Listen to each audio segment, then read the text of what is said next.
നീ എൻ സ്വന്തം ഭാഗം 27. പിന്നെ മുത്തശ്ശ, റോയും ശങ്കറും എന്നെ കാണാൻ വരുന്നുണ്ട്. എന്തെങ്കിലും പ്രശ്നമുണ്ടോ ബിസിനസ്സിൽ? അത് മോനെ, പുതിയൊരു ടെൻഡർ വന്നിട്ടുണ്ട്. അതിൻ്റെ ഒരു കാര്യവുമായി ബന്ധപ്പെട്ട് സംസാരിക്കാൻ വേണ്ടി വരികയാണ്. എന്നോട് സംസാരിച്ചു. ഞാൻ പറഞ്ഞു നിൻ്റെയും കൂടി അഭിപ്രായം ചോദിക്കാൻ. അതിനുവേണ്ടി വരികയാണ്. അവരെ എന്തായാലും ഞാൻ കാണാമെന്ന് പറഞ്ഞിട്ടുണ്ട്. കണ്ടു കഴിഞ്ഞിട്ട് എന്നത്തെയും പോലെ രാത്രിയിൽ ഞാൻ വിളിക്കാം. ശരി. പിന്നെ എന്തു പറയുന്നു നിന്റെ അച്ഛനും അമ്മയും, നിന്റെ അച്ഛൻ വീട്ടുകാരുമെല്ലാം? മുത്തശ്ശൻ ചോദിച്ചു. ഞാൻ അതിനെപ്പറ്റി അന്വേഷിക്കാറില്ല എന്ന് മുത്തശ്ശൻ അറിയില്ലേ? അറിയാം. അവള്, നിന്റെ അമ്മ ഇങ്ങോട്ട് വന്നിട്ട് എത്ര നാളായെന്നറിയോ നിനക്ക്? അറിയാം, ഞാൻ പറഞ്ഞിട്ടുണ്ട് അമ്മയോട്. പിന്നെ മുത്തശ്ശ, ശരണ്യ എൻ്റെ കൂടെയുണ്ടെന്ന് മുത്തശ്ശി അറിഞ്ഞിട്ടില്ല. ഞാൻ പറഞ്ഞിട്ടില്ല, നീ പറയണ്ട എന്ന് പറഞ്ഞതുകൊണ്ട്. നിന്റെ കൂടെ ഉണ്ടെന്ന് അറിഞ്ഞു കഴിഞ്ഞാൽ അവിടെ വന്ന് അവളെ പൊക്കി ഇങ്ങോട്ട് കൊണ്ടുവരും. അറിയാം, അവളിപ്പോൾ കുറച്ച് കൂട്ടുകാരുടെ ഒപ്പം അടിച്ചു പൊളിച്ച് നടക്കുകയാണ്. ആരാണ് അവൾക്ക് അവിടെ ഒരു കൂട്ടുകാരി? അത് നിന്റെ പെണ്ണല്ലേ, അവളുടെ ഏട്ടത്തി? അതെ. അപ്പോൾ ഏട്ടത്തിയെ വളയ്ക്കാൻ പെണ്ണിനെ ഇപ്പോഴേ വിട്ടുകൊടുത്തിരിക്കുകയാണ് അല്ലേടാ തെമ്മാടി? അല്ല മുത്തശ്ശ, ഏട്ടത്തിയെ വളയ്ക്കാനല്ല, എനിക്ക് വളയ്ക്കാനാണ് എൻ്റെ പെണ്ണിനെ. ശ്രീദേവ് പറഞ്ഞതും അവിടെ നിന്നും ഒരു പൊട്ടിച്ചിരിയായിരുന്നു. എൻ്റെ കൊച്ചുമോനെ വളയ്ക്കാൻ വേണ്ടി ഒരുപാട് പെൺകുട്ടികളും അവരുടെ പാരൻസും നടക്കുന്നുണ്ട്. എന്നിട്ട് ഒരു പെണ്ണിനെ വളയ്ക്കാൻ വേണ്ടി നീ കഷ്ടപ്പെടുന്നു. ഇതൊന്നും നീ കാണുന്നില്ലല്ലോ എൻ്റെ തേവരെ. മുത്തച്ഛൻ പറഞ്ഞത് കേട്ടതും, വേണ്ട മുത്തച്ഛ, പഴയ കാലമൊന്നുമല്ല ഇപ്പോഴത്തെ പെൺകുട്ടികൾക്ക് അവരുടേതായ ഡിസിഷൻസ് ഉണ്ട്, അഭിപ്രായങ്ങൾ പറയാനുള്ള സ്വാതന്ത്ര്യമുണ്ട്, ഇഷ്ടങ്ങളുണ്ട്. അതുകൊണ്ട് അവളെന്നെ ഇഷ്ടപ്പെടണമെന്ന് നിർബന്ധമില്ല. ഇനിയിപ്പോൾ ഞാനെങ്ങാനും പ്രപ്പോസ് ചെയ്ത് കഴിഞ്ഞാൽ ഇഷ്ടമല്ലെന്ന് പറഞ്ഞാൽ? അത്രയും പറഞ്ഞതും ശ്രീദേവ് നിർത്തി. മുത്തശ്ശൻ അവനെ വിളിച്ചു. ശ്രീദേവ്, നിനക്ക് ഭയമുണ്ടോ? മുത്തശ്ശൻ ചോദിച്ചു.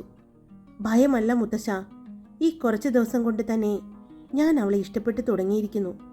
അതുകൊണ്ട് അവളുടെ നോ എന്ന് പറയുന്ന മറുപടി അംഗീകരിക്കാൻ എൻ്റെ മനസ്സ് സമ്മതിക്കില്ല. എൻ്റെ കൊച്ചുമോനെ അങ്ങനെ വേണ്ടെന്ന് പറയോ? എനിക്ക് തോന്നുന്നില്ല. ആദ്യം നീ നിന്റെ ഇഷ്ടം മനസ്സിൽ വയ്ക്കാതെ ചെന്ന് പറയട കൊച്ചേ, മുത്തശ്ശൻ പറഞ്ഞു. പറയണം, അടുത്ത ദിവസം തന്നെ പറയാം എന്ന് കരുതുന്നു, അവൻ പറഞ്ഞു. സാധാരണ നീ ഒരു കാര്യം തീരുമാനിച്ചിട്ടുണ്ടെങ്കിൽ അത് പിന്നത്തേക്ക് മാറ്റി വയ്ക്കാറില്ലല്ലോ. എന്തു പറ്റി പിന്നെ? മുത്തശ്ശൻ ചോദിച്ചു. അത് ബിസിനസ്സിലൊക്കെ തീരുമാനമെടുക്കാൻ എനിക്ക് പെട്ടെന്ന് പറ്റുന്നുണ്ട് മുത്തശ്ശ. പക്ഷേ ഇതൊരു പെണ്ണിൻ്റെ മനസ്സല്ലേ, അത് എങ്ങനെയായിരിക്കും അതിൻ്റെ മറുപടി എന്ന്? അതാണ് ഞാൻ. അവൻ വളരെ സങ്കോചത്തിലാണെന്ന് മുത്തശ്ശന് മനസ്സിലായി. നീ ടെൻഷൻ ആവണ്ട, ധൈര്യമായിട്ട് ചെന്ന് പറ. പിന്നെ ഇഷ്ടം പറയാൻ പോകുന്നതൊക്കെ കൊള്ളാം, പക്ഷേ മറുപടി നീ വിചാരിക്കുന്നത് തന്നെ ആകണമെന്ന് നീ വാശി പിടിക്കരുത്. നീ പറഞ്ഞതുപോലെ അത് ഒരു പെൺകുട്ടിയുടെ മനസ്സാണ്. അവൾക്ക് പല അഭിപ്രായങ്ങളും ഉണ്ടാകാം. അതുകൊണ്ട് എന്ത് മറുപടിയാണെങ്കിലും അത് അംഗീകരിക്കാൻ നീ തയ്യാറായിട്ട് വേണം പോകാൻ, മുത്തശ്ശൻ പറഞ്ഞു. അതിന് ശ്രീദേവ് ഒന്ന് മൂളി. എന്നാൽ പിന്നെ ഞാൻ രാത്രി വിളിക്കാം മുത്തശ്ശ. ആദ്യം അവരെ ഒന്ന് കാണട്ടെ, എന്നിട്ട് ഞങ്ങളൊന്ന് ഡിസ്കസ് ചെയ്തിട്ട് ഞാൻ മുത്തശ്ശനെ വിളിക്കാം. നമുക്ക് രണ്ടുപേർക്കും കൂടി ഒരുമിച്ച് ഒരു തീരുമാനത്തിലെത്താം, എപ്പോഴും ചെയ്യുന്നത് പോലെ. അതല്ലേ നല്ലത്? ശ്രീദേവ് ചോദിച്ചു. നീ എടുക്കുന്ന തീരുമാനം അത് ശരിയായിരിക്കും. അതുകൊണ്ട് എന്നോടൊരു അഭിപ്രായം ചോദിക്കൽ വേണോ? മുത്തശ്ശൻ ചോദിച്ചു. വേണം മുത്തശ്ശ, ഞാൻ എടുക്കുന്ന തീരുമാനങ്ങൾ തെറ്റുമെന്നുള്ള പേടിയൊന്നുമല്ല. പക്ഷേ മുത്തശ്ശൻ കൂടി അത് ഓക്കെ പറയുമ്പോൾ കിട്ടുന്ന ഒരു ആത്മവിശ്വാസമുണ്ട്. ഞാൻ എടുക്കുന്ന തീരുമാനം, അല്ലെങ്കിൽ ഞാൻ എടുക്കുന്ന തീരുമാനം ശരിയാണ് എന്ന് എനിക്ക് എന്നെ തന്നെ വിശ്വസിപ്പിക്കാനും എനിക്ക് കുറച്ചുകൂടി ബിസിനസ്സിൽ കോൺഫിഡൻസ് കൂട്ടാനും സഹായിക്കുന്നുണ്ട്, ശ്രീദേവ് പറഞ്ഞു. ശരി, നിന്റെ ഇഷ്ടം എന്ന് പറഞ്ഞ് അദ്ദേഹം ഫോൺ കട്ട് ചെയ്തു. ശ്രീദേവ് ബെഡിലേക്ക് കിടന്നു. ഇന്ന് അവരെല്ലാവരും കൂടി എറണാകുളത്തുള്ള ഒരു പ്രശസ്തമായ പള്ളിയിലേക്ക് പോയിരിക്കുകയാണ്. ചോദിച്ചിട്ടാണ് പോയത് ശരണ്യ. ശ്രീദേവ് അവൻ്റെ ഫോൺ എടുത്ത് അതിൽ ഇപ്പോൾ വന്ന ലേറ്റസ്റ്റ് ആയിട്ടുള്ള വീഡിയോ എടുത്തു നോക്കി. അതിൽ അവർ പള്ളിയിലേക്ക് കയറി പള്ളിയിൽ പ്രാർത്ഥിച്ചുകൊണ്ട് ഇറങ്ങുന്നതും അവിടെ നിന്നും മെഴുകുതിരി കത്തിക്കുന്നതും എല്ലാം അതിലുണ്ട്. അവൻ കുറച്ചു നേരം ആ വീഡിയോയിലേക്ക് നോക്കി. പിന്നെ വീഡിയോ മാറ്റി. ഹൈദരാബാദ് വെച്ച് ആദ്യമായിട്ട് അവളെ കണ്ട ആ ദൃശ്യത്തിലേക്ക് അവൻ്റെ മിഴികൾ ഓടി. ആ ക്യാമറയിൽ അന്ന് പതിഞ്ഞ ആ വീഡിയോ അവൻ അവൻ്റെ ഫോണിലേക്ക് പകർത്തിയിരുന്നു. ഫോൺ നെഞ്ചിലേക്ക് വെച്ചുകൊണ്ട് അവൻ കണ്ണുകളടച്ചു. അപ്പോൾ അവൻ്റെ കണ്ണുകളിലേക്ക് തെളിഞ്ഞു വന്നത് അവളുടെ ഭംഗിയുള്ള വയറും ആ പൊക്കിൾ ചുഴിയും അതിൽ കാണുന്ന ഗ്രീൻ കളറിലെ ഹാർട്ട് നേവൽ റിങ്ങുമായിരുന്നു. അവൻ കണ്ണുകൾ വലിച്ചു തുറന്നു. അവിടെ നിന്നും എഴുന്നേറ്റുകൊണ്ട് വിശ്വത്തിൻ്റെ അടുത്തേക്ക് ചെന്നു. വിശ്വം റൂമിൽ കിടന്ന് ഉറങ്ങുകയാണ്. ചെന്നതും അവനെ വിളിച്ച് എഴുന്നേൽപ്പിച്ചു. എന്താടാ, പോകാൻ സമയമായോ? അവൻ ചോദിച്ചു. സമയമായി, നീ വേഗം റെഡിയാക്, ഞാനും റെഡിയായിട്ട് വരാം എന്ന് പറഞ്ഞുകൊണ്ട് റൂമിലേക്ക് പോയി. അവൻ ഫ്രഷായി ഒരു വൈറ്റ് ഷർട്ടും ലൈറ്റ് ബ്ലൂ ജീനും ഇട്ടുകൊണ്ടാണ് അവൻ പുറത്തേക്ക് വന്നത്. അപ്പോഴേക്കും വിശ്വവും താഴേക്ക് വന്നു. പോകാം, ശ്രീദേവ് ചോദിച്ചു. നീ സമയം പറഞ്ഞത് 7 മണിയല്ലേ? ഇപ്പോൾ 5 മണിയല്ലേ ആയുള്ളൂ. ഇപ്പോൾ എന്തിനാ പോകുന്നത്? വിശ്വം ചോദിച്ചു. എനിക്കൊരാളെ കാണാനുണ്ട്, ശ്രീദേവ് പറഞ്ഞു. ആരെ? അപ്പോൾ തന്നെ വിശ്വം ചോദിച്ചു.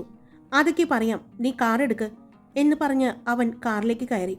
കൂടെ വിശ്വവും. എങ്ങോട്ടാ പോകുന്നത് ദേവ്? വിശ്വം ചോദിച്ചു. അതൊക്കെ പറയാം, നിനക്ക് ലെഫ്റ്റും റൈറ്റും പറഞ്ഞാൽ അറിയില്ലേ? ശ്രീദേവ് ചോദിച്ചു. അറിയാം. എന്നാ വണ്ടി എടുക്ക്, ശ്രീദേവ് പറഞ്ഞു. നിനക്ക് പോകുന്ന സ്ഥലം പറഞ്ഞാൽ എന്താ കുഴപ്പം? ദേഷ്യത്തോടെ ചോദിച്ചു. പറയില്ല, സർപ്രൈസാണ്, നിനക്കുള്ളതും ഉണ്ട്. എനിക്കോ? അപ്പോൾ വിശ്വം ആലോചനയോടെ ഇരുന്നു.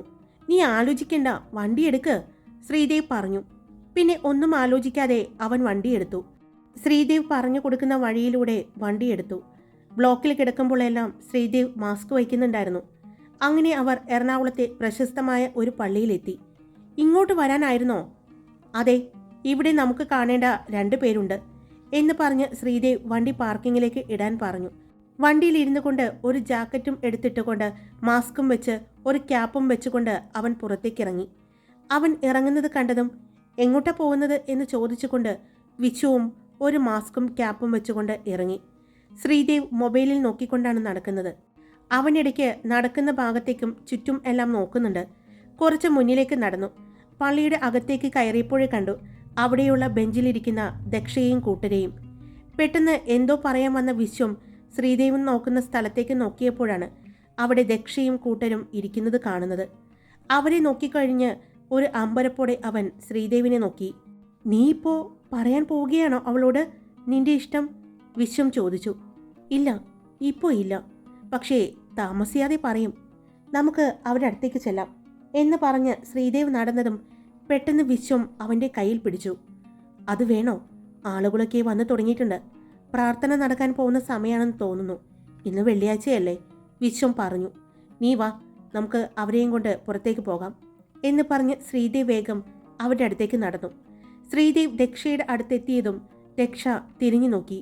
പെട്ടെന്ന് ജാക്കറ്റും മുഖം മറച്ചും തൊപ്പി വെച്ചും ഒരാൾ അടുത്തു വന്ന് നിന്നതും അവളുടെ അടുത്ത് തന്നെ നിന്ന ശരണ്യയെ അവൾ അവളോട് ചേർത്ത് നിർത്തി. എന്നിട്ട് ശ്രീദേവിനെ ഒന്ന് നോക്കി. ആരാ? ദക്ഷ ചോദിച്ചു. അപ്പോഴേക്കും അവൾ ഒരു കൈകൊണ്ട് ശരണ്യയെ പിടിച്ചിട്ടുണ്ട്. ശ്രീദേവി നോക്കിയത് അതാണ്. തൻ്റെ സഹോദരിയെ എപ്പോഴും പ്രൊട്ടക്റ്റ് ചെയ്ത് അവൾ ചേർത്ത് നിർത്തുന്നത് കണ്ടപ്പോൾ അവന് ഒരുപാട് സന്തോഷം തോന്നി. എന്നാൽ ശരണ്യ പെട്ടെന്ന് ചേച്ചി, ഇത് ഏട്ടനാണ്, അവൾ പറഞ്ഞു. എല്ലാവരും അവൾ പറയുന്നത് കേട്ട് അവളുടെ മുഖത്തേക്കും പിന്നെ മുന്നിൽ നിൽക്കുന്ന മുഖം മൂടി വെച്ചിരിക്കുന്ന ആളെയും നോക്കി. പിന്നെ അയാളുടെ പുറകെ നിൽക്കുന്ന ആളെയും. ഇത് ശ്രീദേവ് സാറാണെങ്കിൽ ഇത് വിശ്വം സാർ ആയിരിക്കും അല്ലേ? ഭാനു ചോദിച്ചു. അതെ, ഇത് അവർ 2 പേരും തന്നെയാണ്, ശരണ്യ പറഞ്ഞു. നിങ്ങൾ പ്രാർത്ഥിച്ചു കഴിഞ്ഞോ? ശ്രീദേവ് ചോദിച്ചു. കഴിഞ്ഞു ഏട്ടാ. കഴിഞ്ഞില്ലേ ചേച്ചി? അവൾ ദക്ഷയോട് ചോദിച്ചു. കഴിഞ്ഞു, ദക്ഷയും പറഞ്ഞു. എന്നാൽ നമുക്ക് പോയാലോ? ശ്രീദേവ് ചോദിച്ചതും എല്ലാവരും അവൻ്റെ മുഖത്തേക്ക് നോക്കി. എങ്ങോട്ട്? ദക്ഷ ചോദിച്ചു. ഇന്ന് ബോൾഗാട്ടി പാലസിൽ ഡിന്നറുണ്ട് ഞങ്ങൾക്ക്. നിങ്ങളെയും കൊണ്ടുപോകാൻ വേണ്ടി വന്നതാണ്, ശ്രീദേവ് പറഞ്ഞു. ഞങ്ങൾ ഇവിടെയുണ്ടെന്ന് എങ്ങനെ അറിഞ്ഞു സാറ്? സാരംഗി ചോദിച്ചു. ഇനി ഞങ്ങളുടെ പുറകെ വല്ല ബോഡി ഗാർഡ്സിനെ വിട്ടിട്ടുണ്ടോ? ചുറ്റും നോക്കിക്കൊണ്ട് ശ്രീകുട്ടി ചോദിച്ചു. ഉണ്ട്, ഞങ്ങളുടെ സഹോദരി നിങ്ങളുടെ കൂടെയില്ലേ? അതുകൊണ്ട് നിങ്ങളുടെ കാര്യങ്ങൾ എപ്പോഴും നോക്കിക്കൊണ്ട് ശ്രീദേവിൻ്റെ ആളുകളുണ്ടാവും, വിശ്വം പറഞ്ഞു. അപ്പോൾ അവരാണോ പറഞ്ഞത് ഞങ്ങൾ ഇവിടെയുണ്ടെന്ന്? സാരംഗി ചോദിച്ചു. അതെ, വിശ്വം പറഞ്ഞു. നിങ്ങൾ ഫ്രീ ആണോ? ഇനി എവിടെയെങ്കിലും പോകുന്നുണ്ടോ? ശ്രീദേവ് ചോദിച്ചു.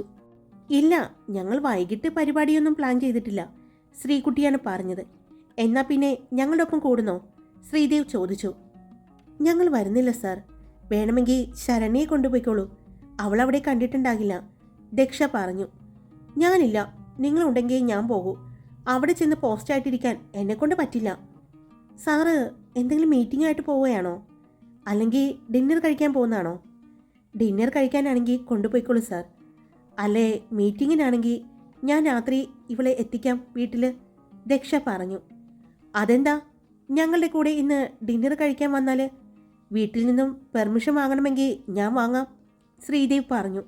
അതിൻ്റെ ആവശ്യമില്ല സാർ, ഞങ്ങൾ വീട്ടിലേക്ക് പോകാമെന്ന് കരുതിയിരിക്കുകയായിരുന്നു, ദക്ഷ പറഞ്ഞു. ഞങ്ങളുടെ കൂടെ വാ ദക്ഷ, ശരണിക്ക് ഒരു കൂട്ടുമാവും. ഞങ്ങളൊരു മീറ്റിങ്ങുമായിട്ട് പോകുന്നതാണ്. 2 മണിക്കൂർ അവിടെ മീറ്റിങ്ങുമായിട്ട് ഞങ്ങൾ ഇരിക്കും. നിങ്ങൾക്ക് അവിടെ കാണാനും ആസ്വദിക്കാനും ഒരുപാട് സ്ഥലങ്ങളുണ്ട്. അതുകൊണ്ട് കൂടെ വാടോ, വിശ്വം പറഞ്ഞു. ശരണ്യയും പിന്നെ ഒരുപാട് നിർബന്ധിച്ചു. ദക്ഷ കൂട്ടുകാരെ നോക്കി. അവരുടെ അഭിപ്രായം ചോദിക്കുന്നതാണെന്ന് മനസ്സിലായതും എന്താ വേണ്ടത്, ദക്ഷ അവരോട് ചോദിച്ചു. പോകാം, ശരണ്യയ്ക്ക് വിഷമാകും, ബാനു പറഞ്ഞതും ബാക്കിയുള്ളവരും അത് ശരിവെച്ചു. ബാനു വിശ്വത്തിനെ നോക്കി. കണ്ണുകൊണ്ട് വരാൻ പറയാൻ വിശ്വം പറഞ്ഞതും ബാനു അവനെ ഒരു കണ്ണടച്ചു കാണിച്ചു. അത് കണ്ടതും വിശ്വം വാ തുറന്നു പോയി. പെട്ടെന്ന് ശ്രീദേവ് വിശ്വത്തിനെ ഒന്ന് നോക്കി. വാ ചേച്ചി പോകാം എന്ന് പറഞ്ഞ് വീണ്ടും ശരണ്യെ നിർബന്ധിച്ചതും ദക്ഷയും കൂട്ടുകാരും പോകാൻ തീരുമാനിച്ചു. വിശ്വവും ശ്രീദേവും മുന്നിൽ നടന്നു. ശ്രീദേവിനെയും വിശ്വത്തിനെയും ആളുകൾ ശ്രദ്ധിക്കുന്നുണ്ടായിരുന്നു. എന്നാ രണ്ടുപേരും വേഗം കാറിലേക്ക് കയറിക്കോ, ഞങ്ങൾ ഞങ്ങളുടെ കാറിൽ വന്നോളാം എന്ന് ദക്ഷ പറഞ്ഞത് കൊണ്ട് തന്നെയാണ് അവർ രണ്ടുപേരും വേഗം കാറിലേക്ക് കയറിയത്. കാറിൽ കയറി ജാക്കറ്റും മാസ്കും ഹാറ്റും എല്ലാം മാറ്റി ഗ്ലാസ് താഴ്ത്തി അവരോട് അവരുടെ കാറിൻ്റെ പുറകെ ഫോളോ ചെയ്യാൻ പറഞ്ഞു. അപ്പോഴേക്കും ശ്രീദേവിനെ പല ആളുകളും തിരിച്ചറിയാൻ തുടങ്ങി. ശ്രീദേവിൻ്റെ അടുത്തേക്ക് വരാൻ പോയപ്പോഴേക്കും വിശ്വം കാറെടുത്തു. അതൊരു ദേവാലയം ആയതുകൊണ്ട് തന്നെ ഒരുപാട് ആളുകൾ തൻ്റെ അടുത്തേക്ക് വന്നാൽ അവിടെ ഒരു ബ്ലോക്ക് ഉണ്ടാകാൻ സാധ്യതയുണ്ടെന്ന് തോന്നിയത് കൊണ്ട് തന്നെയാണ് ശ്രീദേവ് അവരെ നോക്കി ഒന്ന് പുഞ്ചിരിക്കുക മാത്രം ചെയ്തത്. വിശ്വത്തിൻ്റെ കാറിൻ്റെ പുറകെ തന്നെ ദക്ഷയുടെ കാറും ഉണ്ടായിരുന്നു. അവർ ബോൾഗാട്ടി പാലസിനകത്തേക്ക് കാർ പാർക്ക് ചെയ്തുകൊണ്ട് എല്ലാവരും ഇറങ്ങി. അവിടെ ശ്രീദേവ് മാസ്കും ഹാറ്റും ഒന്നും വെച്ചിട്ടുണ്ടായിരുന്നില്ല. ശ്രീദേവിൻ്റെ സെക്യൂരിറ്റിയും ഉണ്ടായിരുന്നു. അവരുടെ കൂടെ തന്നെയാണ് ശരണ്യയും ദക്ഷയും എല്ലാവരും നടന്നത്. സമയം 6:30 ആയിരുന്നു. അവിടെ ശങ്കറും റോയും എത്തിയിട്ടുണ്ട് എന്ന് പറഞ്ഞു.